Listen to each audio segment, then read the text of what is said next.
निलेश राणेंनी विजय केनवडेकरांच्या घरात धाड टाकल्यानंतर त्यांच्यावर गुन्हा दाखल करण्यात आलाय। त्यामुळे निलेश राणेंच्या अडचणी वाढण्याची शक्यता आहे। ज्यांच्या घरात पैसे आढळले ते मोकाट आणि माझ्यावरच गुन्हा दाखल का असा सवाल निलेश राणेंनी केलाय। तर भाजपनं या प्रकरणावर थेट बोलणं टाळलंय। पाहूया या संदर्भातला आमचा हा स्पेशल रिपोर्ट। ज्यांच्या घरी पैसे सापडले ते आज मोकाट आहेत, त्यांना कसलेही बंधन नाही आणि बंधनही माझ्यावर टाकली जात आहेत। निवडणूक आयोगाने काय करावं, पोलीस खात्याने काय करावं हे सांगण्यासाठी ही आमची निवडणूक नाही किंवा आम्ही लढवत नाही। एक गुन्हा कोणी दाखल केला आहे आपल्याला माहिती आहे की नाही मला माहित नाही। ज्या ठिकाणी आम्ही वेगळे लढतोय त्या ठिकाणी ते भाजपाचं आम्ही आपल्या पक्षाचं काम करतो। भाजप कार्यकर्ते विजय केनवडेकरांच्या घरात घुसून स्टिंग ऑपरेशन करणं निलेश राणेंना चांगलंच भोवलंय। आमदार निलेश राणेंवर मालवण पोलीस स्टेशनमध्ये गुन्हा दाखल करण्यात आलाय। बेकायदेशीररित्या घरात घुसल्याचा आरोप निलेश राणेंवर करण्यात आलाय। दरम्यान यानंतर निलेश राणेंनी सत्ताधाऱ्यांवर हल्लाबोल केलाय। ज्यांच्या घरात पैसे सापडले ते मोकाट आणि माझ्यावर गुन्हा का असा सवाल निलेश राणेंनी केलाय। जर त्यांना वाटतंय की मी कुठे चुकलो आहे किंवा मी टोकाची जी काही भूमिका घेतली तो गुन्हा आहे, आता पोलिसांनी पुढची कारवाई करायची आहे। मी कशी करणार, मी कसं सांगणार पोलिसांना पुढे काय करावं? मी माझं सांगू शकतो की ज्यांच्या घरी पैसे सापडले ते आज मोकाट आहेत, त्यांना कसली नोटीस नाही, त्यांना कसलेही बंधन नाही आणि बंधनही माझ्यावर टाकली जात आहेत। निवडणूक आयोगाने काय करावं, पोलीस खात्याने काय करावं हे सांगण्यासाठी ही आमची निवडणूक नाही किंवा आम्ही लढवत नाही।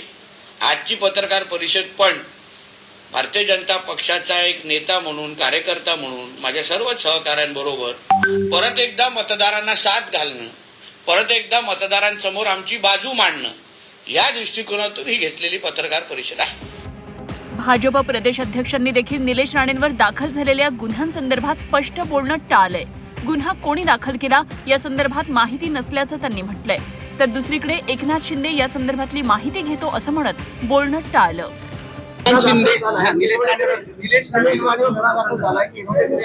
माहिती घेतो त्याची। एक गुन्हा कोणी दाखल केला आहे आपल्याला माहिती आहे की नाही मला माहित नाही, परंतु मी आलो आहे निवडणुकीच्या प्रचारासाठी। पूर्ण महाराष्ट्रामध्ये स्थानिक स्वराज्य संस्थांच्या निवडणुका सुरू आहेत।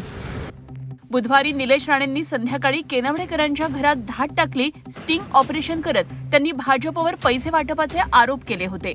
आमदार निलेश राणे यांनी बुधवारी मालवणमधल्या भाजपचे पदाधिकारी विजय केनवडेकर यांच्या राहत्या घरी धाड टाकली।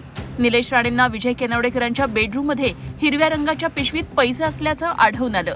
निलेश राणेंनी निवडणूक विभागाच्या पथकाला आणि मालवण पोलिसांना पाचारण करून कारवाई करण्याच्या सूचना दिल्या। रवींद्र चव्हाणांच्या मालवण दौऱ्यानंतर संपूर्ण प्रकार सुरू झाल्याचा आरोप निलेश राणेंनी केला। निलेश राणेंचे सर्व आरोप भाजपनं फेटाळले। बेडरूममधील पैसे हे व्यवसायाचे असल्याचा भाजपनं दावा केला। निलेश राणेंनी बेकायदेशीररित्या घरात घुसखोरी केल्याच्या विजय केनवडेकरांच्या तक्रारीनंतर गुन्हा दाखल करण्यात आला।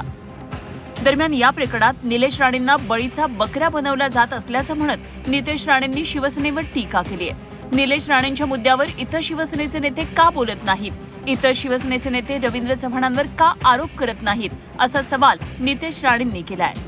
जे अधिकार आम्हाला सगळ्या जणांना निधी वाटपाचा असो किंवा विकास करण्याच्या दृष्टिकोनातून असो, ही सगळी ताकद आम्ही श्रद्धांजलीच्या मागे आणि आमच्या सगळ्याच उमेदवारांच्या मागे उभी करणार आहोत।